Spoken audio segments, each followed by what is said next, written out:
Kathasravanthi accident కథ రచన శ్రీమతి PLN Mangaratnam. వినిపిస్తున్నవారు పప్పు భోగారావు.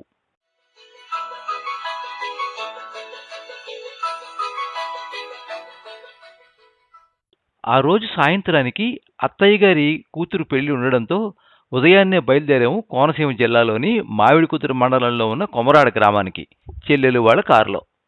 మరిది వేణుమాధవ్ కారు నడుపుతూ ఉంటే నేను చెల్లెలు కబుర్లోకి దిగాం. వాళ్లతో నేను మాత్రమే బయలుదేరాను.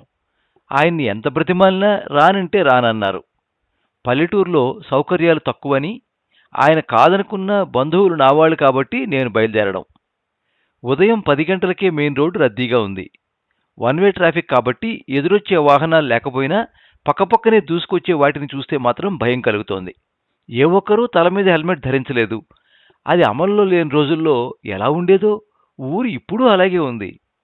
అది గమనించిన వేణు, చూడండి ఎవరైనా హెల్మెట్ పెట్టుకున్నారా, పైగా ఎంత స్పీడ్గా పోతున్నారో, ఏం చేసినా అడిగేవాళ్ళు లేరు దేశంలో, ఏదైనా కష్టం వస్తేనే హెల్మెట్ గుర్తొస్తుంది అందరికీ అంటూ వ్యాఖ్యానించాడు.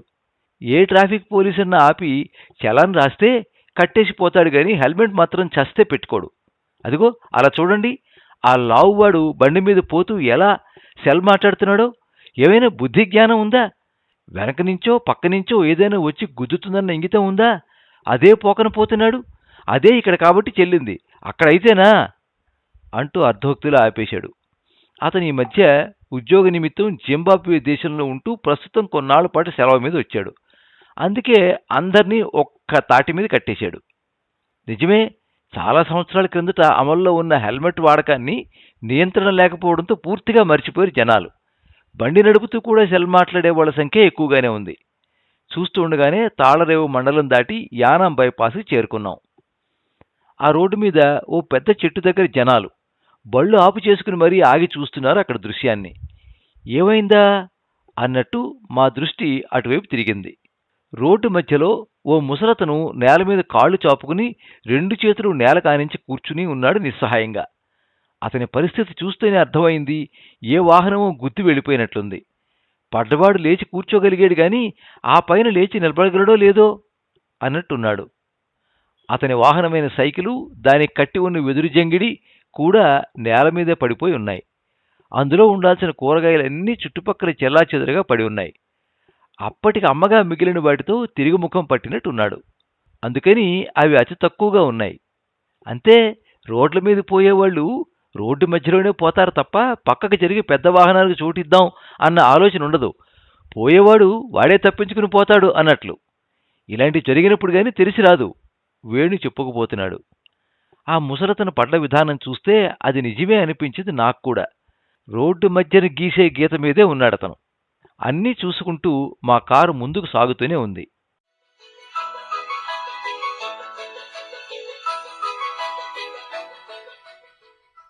రాత్రి పెళ్లి చూసుకుని మర్నాడే తిరుగు ప్రయాణం. కొమరాడ ప్రక్కనే మా తాతగారి ఊరైన మాకనిపాలెం ఉంది. ఈ ఊరికి ఆ ఊరికి నడిచి వెళ్లే దూరమే. రాత్రి పెళ్లికి అందరూ వచ్చారు. అందర్నీ పలకరించాం. ఇక మళ్లీ వెళ్ళి కనిపించాల్సిన అవసరం లేదనుకున్నా. మాట ప్రకారం ఓ చెల్లెలు ఇంటికి వెళ్లడం తప్పనిసరి అయ్యింది. అక్కడే ఉన్న సత్తిపండు చిన్నాన్నగారి అమ్మాయి సుమతక్క, ఈ నెల 16న మా ఇంటి గృహప్రవేశం. నాన్నగారు తన ఇంటి పక్కనే నాకు కాస్త ఇంటి స్థలం ఇస్తే ఇల్లు కట్టుకున్నాను, కాబట్టి గృహప్రవేశానికి రండి అంటూ పిలిచింది కొద్ది రోజుల క్రిందట ఫోన్లో. అది సరిగ్గా ఈ పెళ్లికి వారం రోజుల ముందే కావడంతో అస్తమానం ఏం రాగలుగుతాం, ఎలాగూ 23వ తారీఖున అత్తయ్య గారి ఇంట్లో పెళ్లికి వస్తాం కదా, వచ్చినప్పుడు చూస్తాంలే అనేశాను. అలాగే చెల్లెలు వెళ్ళలేదు. అన్నీ కలిసి వచ్చేలా ఈ ప్రయాణం. అలా అందరిళ్లకు వెళ్ళి కాసేపు ఉండి వీడ్కోలు తీసుకుంటూ వచ్చేసరికి మధ్యాహ్నం 11 గంటలు దాటింది. ఎవరింటికి వెళ్ళినా భోజనం భోజనం అన్నారు. అందరూ అయిన వాళ్లే, వరుసకు చిన్నాన్నలు అత్తయ్యలును. అలా అని ఒకరిని కాదని మరొకరింట్లో భోజనం చేస్తే మిగిలిన వాళ్ళు బాధపడే అవకాశం ఉందని, అబ్బే భోజనం చేస్తే కారు నడపలేను నేను అంటూ సున్నితంగా తిరస్కరించాడు వేణు. దానికి తోడు రాష్ట్రంలోకి ఋతుపవనాలు ప్రవేశించడంతో ఆకాశం మేఘావృతం అయ్యి ఉదయం నుంచే ముసురు పట్టి ఉంది. నల్లటి మేఘాలు ఎప్పుడు కురుస్తాయో తెలియనట్లు. అయినా సన్నటి జల్లు పడుతూనే ఉంది. కాబట్టి త్వరగానే ఇల్లు చేరుకోవాలి అన్న ఆలోచనతో బయలుదేరేశాం. అమలాపురం సమీపానికి వచ్చేసరికి ఈసారి మరో యాక్సిడెంటు. అది జరిగి చాలాసేపు అయినట్లుంది. అక్కడ బాధిత మనుషులు ఎవరూ కనిపించకపోయినా నుజ్జునుజ్జైన మోటార్ సైకిల్ మాత్రం రోడ్డు వారగా పడి ఉంది. దాని ప్రక్క నుంచి సాగిపోతున్నారు జనాలు. దాన్ని చూసి ఇనప సామాన్లకు వేసుకోవడానికి తప్ప ఎందుకు పనిచేయదు అన్నాడు వేణు. బండి పడిపోయిన వెంటనే కాలిపోయి ఉండొచ్చు, ఇనుప ఆకారం తప్ప మరేం మిగల్లేదు. అలా సాగుతున్న ప్రయాణంలో భోజనం టైం కూడా దాటిపోయినా ఆకలి అనిపించలేదు. కారణం, వెళ్లిన అందరిళ్లలోనూ కాఫీలు, టీలు, కూల్ డ్రింక్స్తో మా కడుపులు నిండిపోవడమే. అందుకే తేలికగా ఉండేలా సమోసాలు, జిలేబీలు చాలనుకున్నాం. అవైతే టైం వేస్ట్ లేకుండా కారులోనే కూర్చుని తినేయచ్చు అన్నట్లు. అందుకు ఎర్రవంతెన దాటిన తర్వాత కారును ఓ చెట్టు క్రిందకి ఆపుకున్నాం.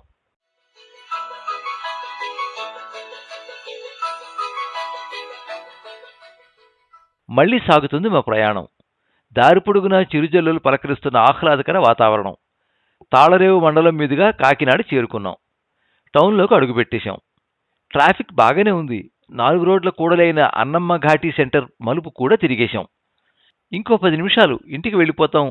సాయంత్రానికి ఏం వంట చెయ్యాలో అన్న ఆలోచనలో ఉండిపోయింది మనసు. ఇంతలో ఏం జరిగిందో తెలియలేదు. కనురెప్పపాటు కాలం దొర్లిపోయింది పెద్ద విస్ఫోటనంతో.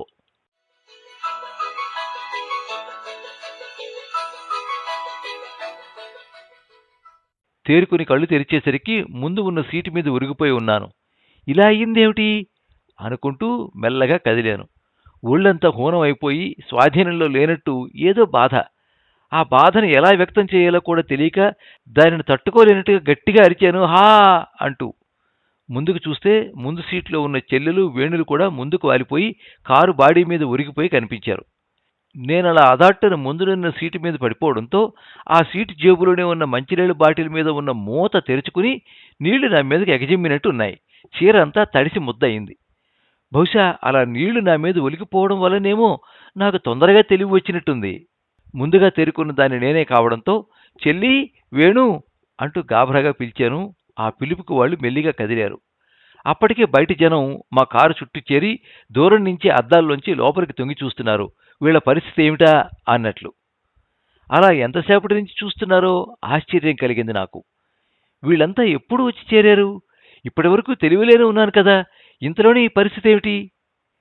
ఏం జరిగిందో తెలియకపోయినా కారు మాత్రం రోడ్డు పక్కన ఎడంవైపు ఉన్న సిమెంట్ పేమెంట్కి తగిలి, ఇంకా చెప్పాలంటే గుద్దుకుని ముందుకు వెళ్లలేక ఇక అక్కడితో ఆగిపోయింది. అలా తగలడంలో కారు ముందు భాగంలో ఉన్న హెడ్లైట్స్ పగిలి చుట్టుపక్కలంతా గాజు ముక్కలతో నిండిపోయింది. చక్రాలు కూడా పక్కకి తిరిగిపోయాయి. బానెట్ సొట్టలపడి లోపల ఉన్న సామాన్లు కొన్ని బయటకు ఊడొచ్చాయి. అప్పటికి నిర్ధారణకు వచ్చాను నేను, కారుకి యాక్సిడెంట్ జరిగిందని. కాస్త తేరుకున్న వేణు కారు ముందుకు వెళ్లే పరిస్థితి లేదు కాబట్టి వెనక్కి తీయాలనుకున్నాడు. అక్కడున్న జనాలు అందుకు ఒప్పుకోలేదు. వద్దొద్దు, కారు వెనక్కి తీయవద్దు, ఎలక్ట్రికల్ పోల్కి గుద్దుకుంది, అది విరిగిపోయింది, కారు వెనక్కి తీస్తే మీద పడిపోయే అవకాశం ఉంది, కారు డ్యామేజ్ అవుతుంది అంటూ ఆపారు.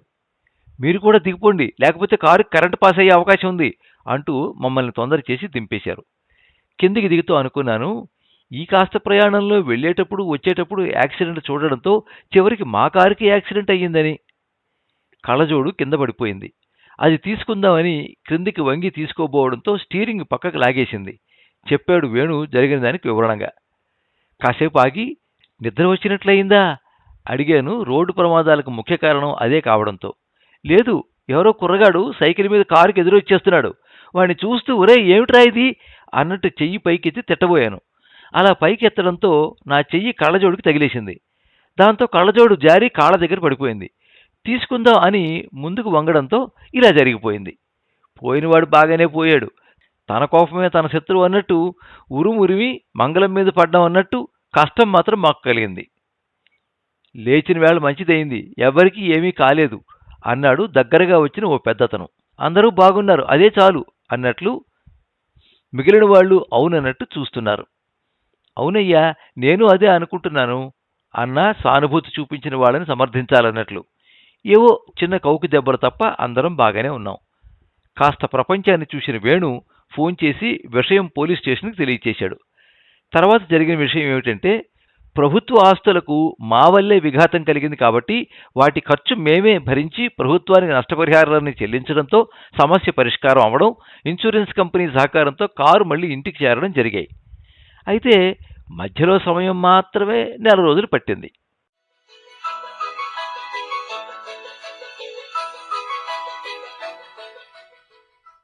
మీరింతవరకు యాక్సిడెంట్ కథ విన్నారు. రచన శ్రీమతి పిఎల్ఎన్ మంగారత్నం. వినిపించిన వారు పప్పు భోగారావు.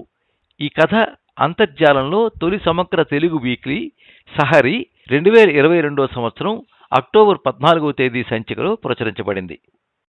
ఈ కథ మీద మీ అమూల్యమైన అభిప్రాయాన్ని కింద కామెంట్ బాక్స్లో రాయండి. ఈ వీడియోని లైక్ చేయండి, మీ మిత్రులందరికీ షేర్ చేయండి. ఇలాంటి మరిన్ని మంచి కథలు వినిపించడానికి ఈ ఛానల్ని సబ్స్క్రైబ్ చేసుకోండి. పక్కనే ఉండే బెల్ ఐకాన్ని క్లిక్ చేస్తే ఇలా అప్లోడ్ చేసే వీడియోల వివరాలన్నీ కూడా మీకు ఎప్పటికప్పుడు నోటిఫికేషన్ ద్వారా తెలుస్తాయి. ఎప్పుడు మీ అభిమానాన్ని కోరుకునే పప్పు భోగారావు. సర్వే జనాః సుఖినో భవంతు. కథా స్రవంతి